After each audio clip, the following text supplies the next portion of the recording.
In this video, I'm going to talk about what are the inner queries. So inner queries, subqueries, nested query, they all are the same thing.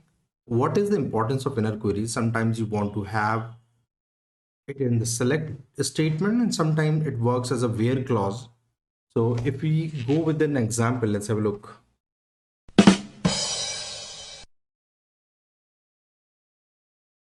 So inner queries or subqueries is a query within. And here are some examples and it can be embedded in the select statement or where clause I just talked about. So there are a couple of examples, and this always starts with open parentheses and ends with close parentheses.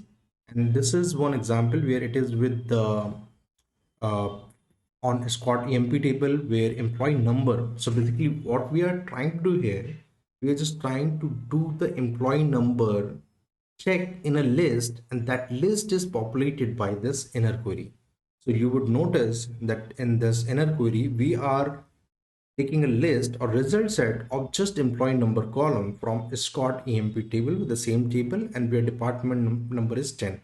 So just assume that it is a list of employee number where the department is 10, and on the other query, I want to see all the records for this particular subset. So this is one example. In should not be used as much as possible because when this data grows, it will give you poor result. So always go for exist operator in place of n if you need to deal with inner queries.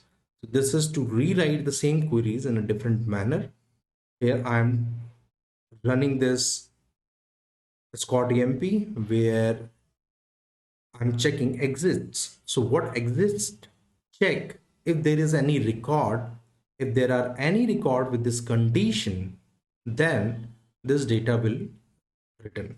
So just assume that we are going through a set of records, and with each record we want to see if the where clause is true. So in this situation, when we are at record number 1, we are checking, okay, 7839 department number 10, are we, and in this inner query we are checking if this department number 10, so should 7839 exist? Answer is yes, and this record will be printed. Similarly on this one, 7698, when it skims through the next record in employee table, it will search for department number, and obviously it's not available because I have also put a condition as department number 10. So this record will not be present in your output.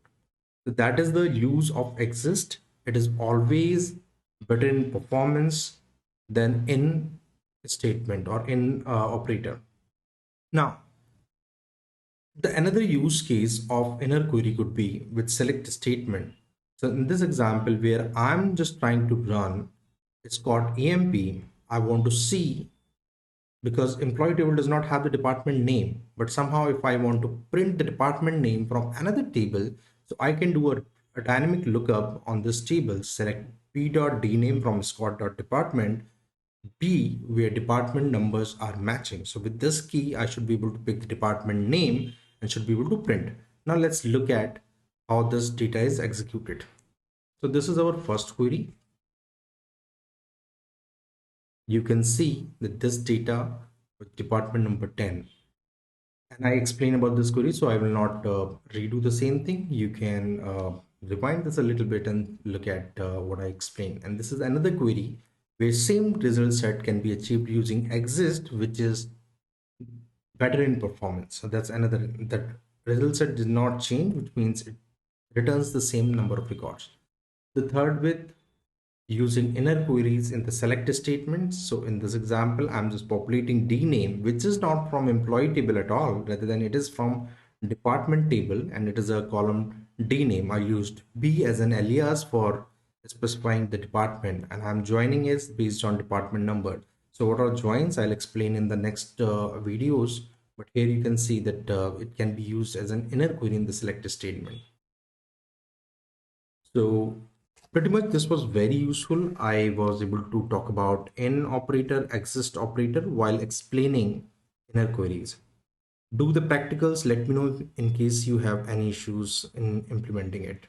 Thank you.